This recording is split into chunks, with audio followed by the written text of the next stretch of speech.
ว่าทีมของพวกเรามีประธานสโมสรนะฉะนั้นที่เขาจะพบกับประธานสโมสรของเราเพื่อที่จะให้เพิ่นเว้าเกี่ยวกับจุดประสงค์และเป้าหมายในการที่จะเข้าร่วมเราลีกในปีนี้เนาะฉะนั้นเราไปพบกับเพิ่นได้เลยสวัสดีข้าพเจ้าแมน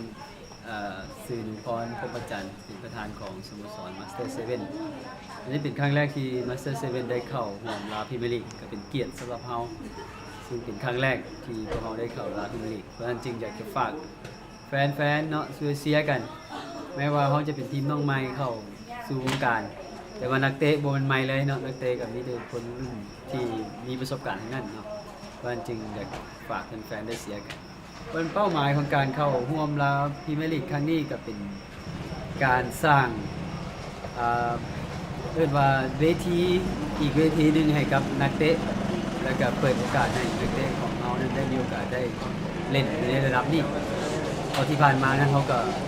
เคยเล่นแต่อยู่ที่หนึ่งบอหรือว่าอยู่เตะตามเทศกาลเท่านั้นแต่ครั้งนี้ก็เป็นบาทเก้าที่สำคัญที่เราเห็นว่าเป็นบาทเก้าที่จะก้าวเป็นมืออาชีพหลายขึ้นเพราะเนื่องจากว่าที่ผ่านมานั้นเขากับมุ่งเน้นแต่สร้างเล็กน้อยอยู่ในสโมสรแล้วก็สร้างเล็กน้อยตามชุมชนเพราะฉะนั้นครั้งนี้ก็เป็นว่าเป็น